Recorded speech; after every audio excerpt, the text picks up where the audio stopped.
This is part 2 of a 7-part series called November 18th, 1803, the battle that changed Black history forever. If you'd like to start the series from the beginning, go to our website, pt.2. Our special guest, Frantz Voltaire, is taking us through the events and impact of this world-changing battle, the Battle of Vertières. Here we go again. You mentioned Jean-Jacques Dessalines. Who is Jean-Jacques Dessalines? Bon, Jean-Jacques Dessalines was, in fact, a lieutenant of Toussaint Louverture. And after the departure, when Toussaint was captured by the French and deported to France, Dessalines was one of the main figures of the Haitian forces. And when the War of Independence began, Dessalines was the commander-in-chief of this new army. He centralized the command of the army. He was recognized by all the generals and all the forces as the figure who was needed to continue the war and to win the war. In fact, what is important that at Vertières, he mobilized all his generals of the what they call at the time the indigenous generals, all the people who were in the Haitian army, and to confront the French in the last battle. And he won the battle.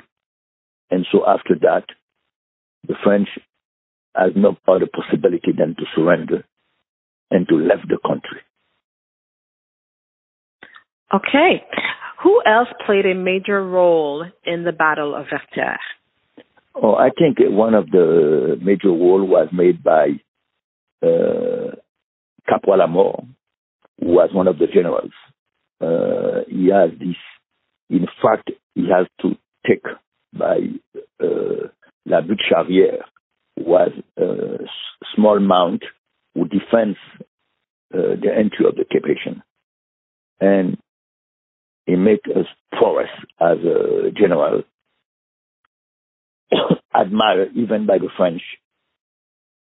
The second one was Clairvaux. Clairvaux was one of the oldest generals of the indigenous army. And at one moment in the battle, he lost one of his, he lost some part of his uniform.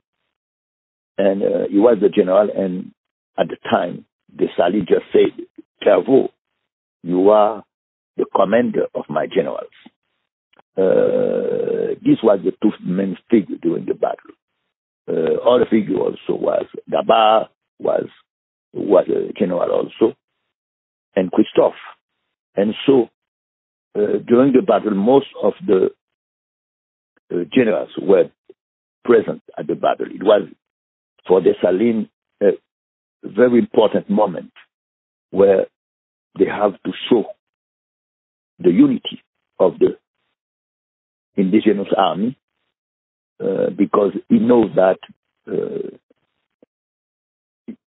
if he wins the battle, everything will change. The French has to leave, and so he can, in fact, 1 month and a half, he will proclaim the independence of the country, January the 1st, in the city of Gonaïves.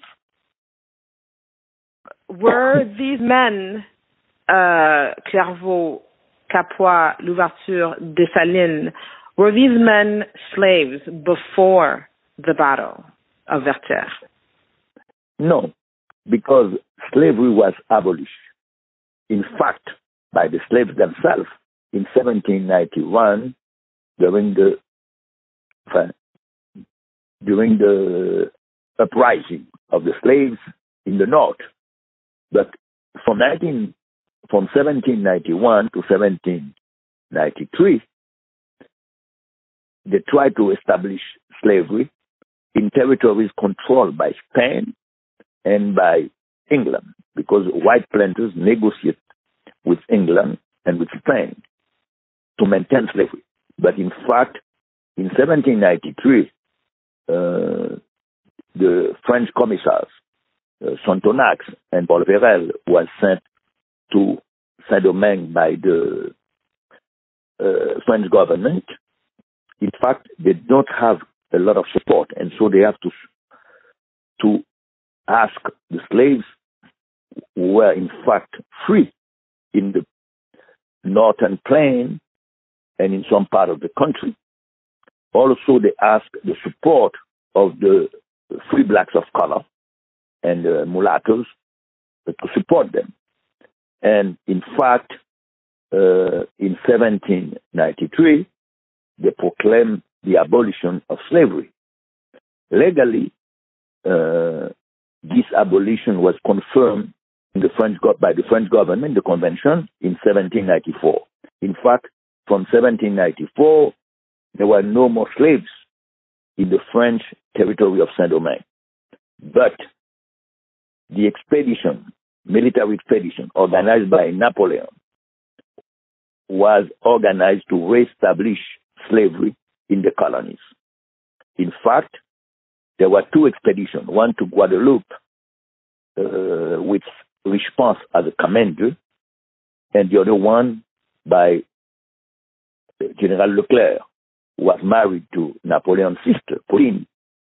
And in fact, Richepens will reestablish slavery in Guadeloupe, but in Saint-Domingue, Haiti, the resistance of the army, the organization of the army,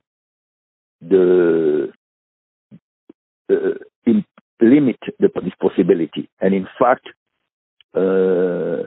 you have two moments, one in 1802 and another one in 1803, where the Haitian army, they call themselves indigenous army, resist to the French army, and finally, at Vertières, they push the French army to surrender.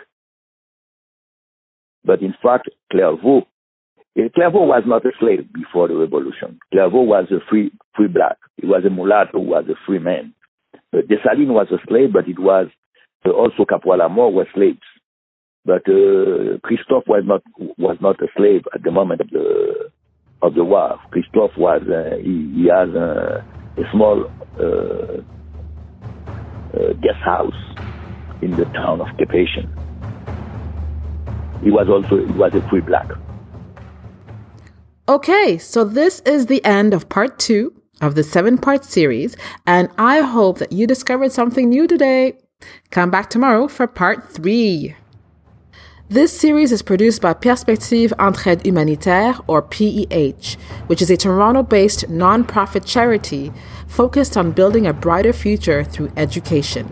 We hope that with this series, you'll learn what inspires and motivates PEH to win the battle over poverty through education for the children of Haiti. Our most recent project has been to build the St. Paul Primary School in Corail, Haiti, where 440 students are currently attending. But the school still has urgent needs as the building is bare. We need the equipment and manpower to plaster and paint the walls, to finish the floors, to provide desks and equipment for the teachers and students, as well as provide sustainable access to drinkable water. To learn more about the children of St. Paul School and how you can help, please visit peh-haiti.org or follow the link below this player. You can follow the November 18th, 1803 series by subscribing to our YouTube channel, Facebook page, or to our newsletter on our website. All the links you need to subscribe and share are available below this player.